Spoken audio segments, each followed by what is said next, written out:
Salutations, boys and girls, and kidults of all ages. And welcome to another video of Posing Action Figures with Toy the Poser, where I am your host, Toy the Poser. And I would like to give a big heartfelt greeting to all my returning viewers and subscribers of the channel. And to all my new viewers of the channel, I would like to say welcome. And just to let you know that this isn't your average toy review channel, just a simple showcasing of things I like to collect in the form of action figures and toys. Hey, that kind of rolled off the tongue a little smoother this time. But anywho, no time for jibber jabber. Let's talk about some toys, or the featured action figure of the day. So behind the camera, I go into giant mode. Whoop, whoop. All right, as you can see upon the rotating rotator, we have the Marvel Legends Werewolf by Night action figure, and this also comes from the execution of Build-A-Figure Wave. All right, and yeah, let's just go right into it, because for those who like packages, okay, this is the front, this is the top, this is the side, as you can see on the rotating rotator, the other side, as you saw on the rotating rotator, the bottom of the pack with barcode and legal wording and stuff of that nature, and on the back where it talks about, gives you a brief demonstration of that and a photo, and of course our Build-A-Figure, who is Scourge the Executioner, the Wolverine that I do not need, but he doesn't come with a Build-A-Figure piece, Iron Man, the Mark 72 armor, which we did a video of, Dark Spider-Man, who is not the Spider-Man that you know of, Warbo, Werewolf by Night, who we will talk about today, Enchantress, who we already talked about, and Phantom Rider. All right, so yeah, let's go ahead and magical poof him out of here so we can go ahead and talk about him. So magical poof. All right, is he standing? Hey, he stands up. Well, until I knocked him down, but he stands up. And the accessories that he come with are just the Build-A-Figure piece to the Executioner, which is an alternate hand, open hand, and a fist. And ow, crap. Executioner is right here. So this is his left hand. So let's go ahead and arm and hand. Put that in like so. All right. And yeah, he comes with an alternate hand that just opens. Although, what did I do with it?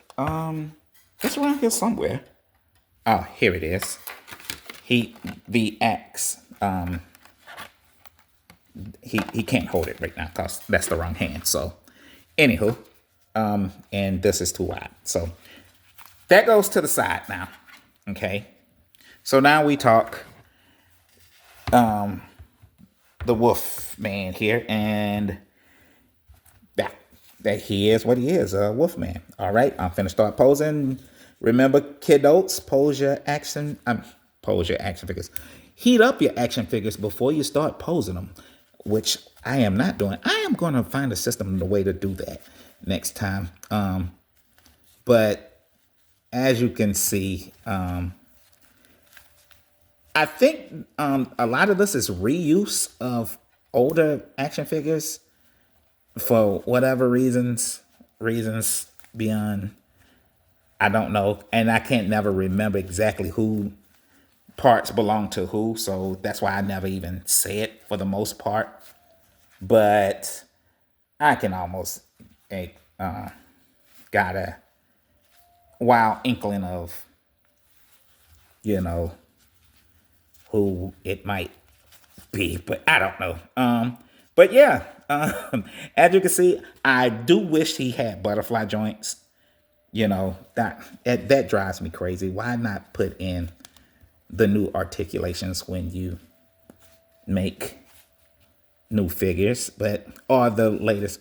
It's not even new articulation. It's not even updated. They had it for a long time now. So just give it to us. Okay. But anywho, yeah, I mean, all right. This is my code pose. I'm gonna, his head come out. Okay. And like I say, doesn't have a boot swivel or nothing like that, but that's one of those things that I don't. It's only needed when it's needed. It's only needed when it's helpful, I should say. So let's put them on the rotator and talk about this fuzzy fellow here. Okay, so. And that little, hopefully not too annoying sound was my potential army builder warning sound. So yes, if you hear that sound or something similar to it, I'm not 100% sold on that actual sound. That means that the character or figure that we're talking about at hand can possibly be a potential builder figure. I mean, not builder figure, army builder, meaning that you can get, you can or should get more than one of these. And for anyone that don't know, of course, I do not like getting multiple figures of characters that I already have or been forced to do so. But in certain situations, it happens. And in certain situation, it would be wise to do so. It'll be fun to do so. So here is one situation. I'll tell you why. Okay, the potential character that we're talking about today is, or potential character, the character we are talking about here today is called Werewolf by Night. All right. And normally when you, in Marvel Comics, when you talk about the Werewolf by Night, you talk about one person most of the time. However, there have been times that this character or the name Werewolf or Werewolf by Night has been used by other characters besides the main guy, which is and some of those characters are Jake Gomez. So yes, although they usually depict him or show him looking more, I should say, more werewolf, dog face looking instead of wolf man looking. Yes, Jake Gomez also went by the name, or a character named Jake Gomez also went by the name Werewolf by Night. So if you wanted to get a Jake Gomez werewolf figure, you can get another Werewolf by Night action figure. Now, Timberwolf by Night is a bit of a different situation. Back in the day, Marvel and DC Comics did this amalgamation thing of where they meshed each of their characters from each, company together, and they come up with one person. So like they will mash up Spider-Man and I think Superboy, and they came up with Spider-Boy situation. Well, in this situation, they mashed up a character of theirs called Timberwolf from DC Comics and Werewolf by Night, and came up with Timberwolf by Night. So, but yeah, that always look as close to the Werewolf by Night action figure. But hey, for you customizers out there, there you go. Okay. Craigton Russoff and is another one from Earth 2099, who is another, went by the name Werewolf by Night of 2099. And in that, the Earth 2099 version, I think the thing was that Russoff was part of the main Werewolf by Night, the guy we're going to talk about soon, is a family member in the future of 2099. All right, so Yeah, once again, they draw him with a more of a dog face, or depiction of more of a dog face kind of guy than, Wolf Man, more werewolf dog face than werewolf man type guy. Anyway, you know what I mean. So yeah. And speaking of Wolf Man, there is a actual Wolfman in Marvel Comics, and I think he was from Earth 8107, and I think that was more of the cartoon multi universe. If I'm not mistaken, I think it was like Spider-Man and his Amazing Friends or something like that. So there was a Wolfman in that. That was basically a servant of Dracula, something. So yeah. And now the rest of them, or a lot of them, or basically the rest of them, are gonna be pretty much either alternate universe versions of our main Werewolf by Night family members, like Greg Russoff here, or Gregor Russoff, whichever. He's one of the other. We're going to talk about him regardless of the other, but this is from him in the Hulk and the Smashing Commandos series. All right. And also, this is another one of those customizers situation where you can get another Werewolf by Night action figure and customize and make you a Raymond Croker, who was basically a werewolf, but for some odd reason he was blue or either black, all black or blue. You know how they did in the comics where they made the character, if they were wearing all black, they kind of made them blue in highlights and with black trim, and it was something like that. You know what I mean.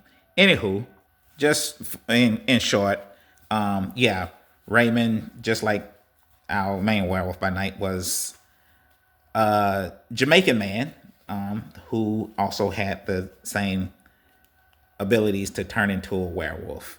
So our main Werewolf by Night they were neighbors and they had conflicts one time, whatever, and he went to him because he was trying to see if he could still find a cure. But we'll get into that in a minute.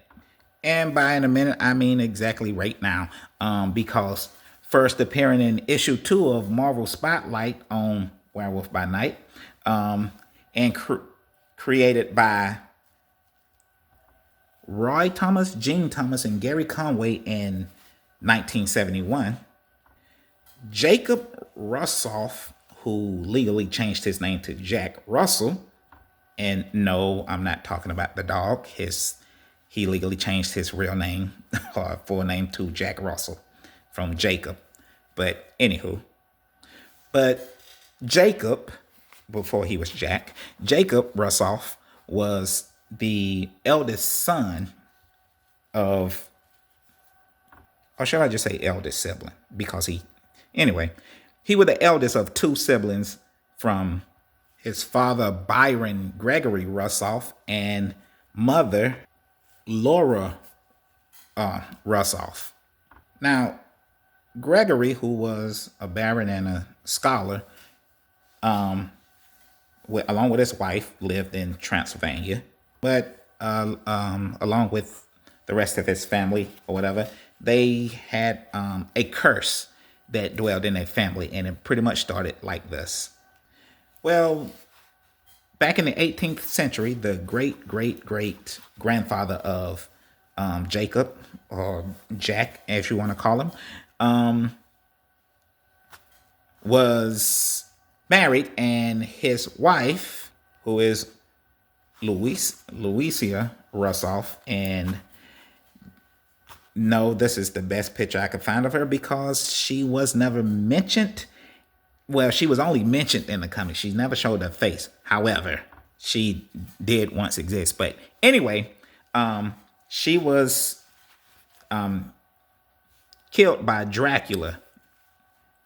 Yes, the one we already have an action figure of, and I did a video of him. But anywho, Vlad Dracula played the pivotal role in this situation because, once again, like I said, he was the murderer of Louisa Russoff, who was the wife of Gregory Russoff. Okay, quick pause for a minute because I just want to say something that as I was saying, when I went down the rabbit hole of trying to find a picture of Louisa, this is why I know that there was no picture of her face or anything like that. I just had the knowledge of that she was a blonde white woman. Okay.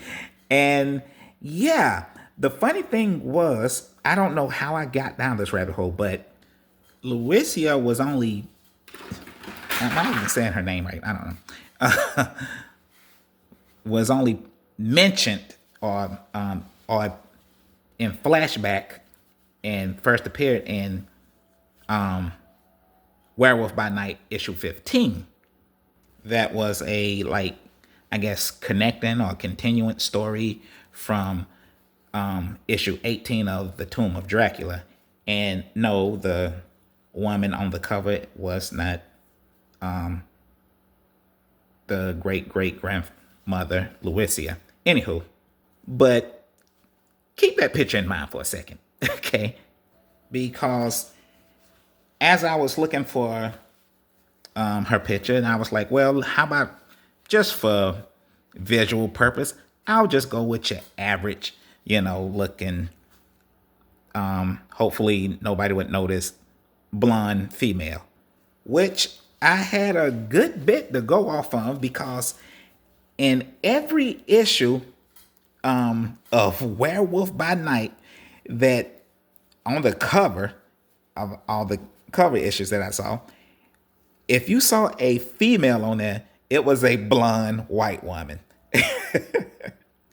And yes, no matter, I think this went on because I think there are a full total issues of the first volume of Werewolf by Night. I think it's like 44 of them or something like that. Anytime you saw a woman, female on the cover of any of the issues, it was a blonde white woman. Until Werewolf by Night number 19, there was appeared to be a red-headed vampire female on there. However, that red-headed vampire was a character by the name of Liza Payne. And as you can see, before Liza was turned into a vampire, she was a blonde-headed female. Now, as I kept going down this rabbit hole of trying to find for some odd reason, trying to find a blonde-haired female on a cover of Werewolf by Night, there was off stories of Werewolf by Night or whatever he was doing in other stories. So in Giant Size Creatures, issue 1, featuring Werewolf by Night, it also featured the superhero Tigra, who was a woman that could turn into a half cat woman or whatever. But her hair is obviously kind of brownish orange, as you can see. But when she's in her human form, her hair is black. So even then. So I was like, okay, well, maybe that counts. But for some odd reason, I still wanted to see how far this goes when I found out that it was only really like 40-something issues of Werewolf by Night. So I looked at the covers of all the issues up until issue 31, which broke the chain and cycle, and you end up getting some little girl on the cover who I don't think is a real character or anything. I think she just appeared on the cover, but it might be, I don't know, some, I thought it could have been somebody else, but it wasn't. But regardless of the fact, for some odd reason, I just thought that was a funny or weird little thing. I don't know how I ended up going down that rabbit hole, but there I was. Anyway, let's get on with this.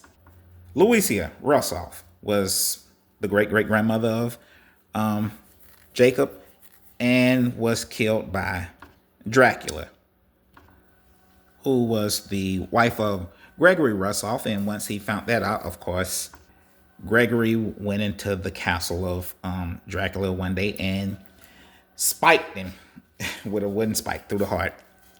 I guess for the temporarily killing Dracula, because he wasn't really, he comes back to life. And you know the story of Dracula. Anyway, but when he killed Dracula, spiked him, he threw him in the river, and he went back to, I guess, save some little woman that Dracula had, kidnapped or stored away or something like that, by the name of Lydia. But the thing was, Lydia was a cursed woman that was basically a werewolf. So when Gregory went to go save her, she attacked him and bit him. Now, this also cursed Gregor, the great-great-grandfather, into turning into a werewolf, and it also cursed his bloodline. However, since his kids, who were already born by that time, were already born, I say born twice. Anyway, but yes, his kids who were already born before he got turned into a vampire, somehow odd way they were still able to be be turned into a vampire, and his kids are Claudia Russell and Gregor Rossoff. And the thing about that is that not until they become adults, which is around 18, reach adulthood, they don't have the possibility of being turned into werewolves, but only because of a magical spell or whatever. Now, moving on to the 1950s, the great-grandson of Gregory Rossoff and the father of Jack, who was Jacob at the time, ended up seeking a magical spell book called the Darkhold. And when Gregory read the secret passages, passwords, or whatever in the Darkhold that triggered the curse that was inside his bloodline, that not only turned him into a werewolf, but also turned basically made his descendants, Jack, or Jacob at the time, and his sister, Lisa Russell, activated the gene that turns the curse that basically will turn them into werewolves. So knowing this, Jacob sent his wife Laura with their kids to America to run away because, of course, the villagers were hunting them down, and they, I think, eventually, killed them.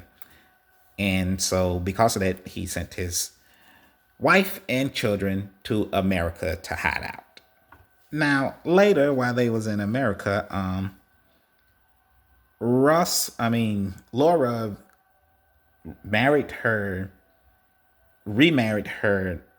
brother-in-law, Philip Russell, who was a Russoff before he legally changed his name, of course. And Philip is the guy in the smoking jacket, just in case you couldn't tell by the picture.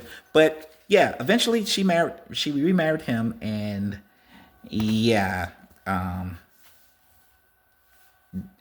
that happened. Now, Philip and Laura never told the kids of this, and that their stepfather is really their uncle. However, this is later on in life when Jacob changed his name to Jack Russell, not this Jack Russell, but when he turned 18, he the werewolf gene, which is called lycanthropia or something like that, turned him into the man or the thing, or whatever you want to call it, known as Werewolf by Night. And yeah, that's how the story started. Oh, as for his sister Lisa Russell, when Jack was trying to find a cure to stop him from changing into a werewolf or whatever. Hence the one of the reasons why he had a little conflict with the other werewolf, Raymond Croker, the Jamaican werewolf by night. Anyway, he was trying to prevent his little sister from becoming a werewolf before she turned 18. However, that never worked. And she ended up becoming like a hybrid of a werewolf slash demon ish type of monster ish thing. And just to put a little bit more on the family tree before we wrap it up, Lisa had a daughter by the name of Nina. I don't think they really talk much about the father, but yeah, they basically just called him Mr. Price. But anyway, Nina, because she also had the bloodline, she was also half part vampire. But so she basically had the abilities and stuff of also not only a vampire, but also could turn into a wolf. All right. So there. Whoop. Whoop. Okay, it's time to size them up. And representing the 136 scale action figure size, the average size would be 2 inches tall. And representing that size would be, whoop, the Toy Biz Fantastic Four multi-pack Herbie.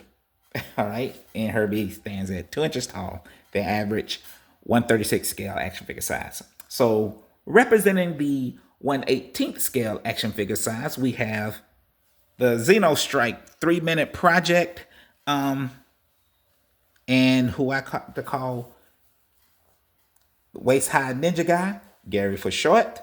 All right, and stands at approximately 3 3/4. I'm sorry. Yes, that is right. 3 inches and 3/4 tall, which is the average. Also, 1/18th scale. All right.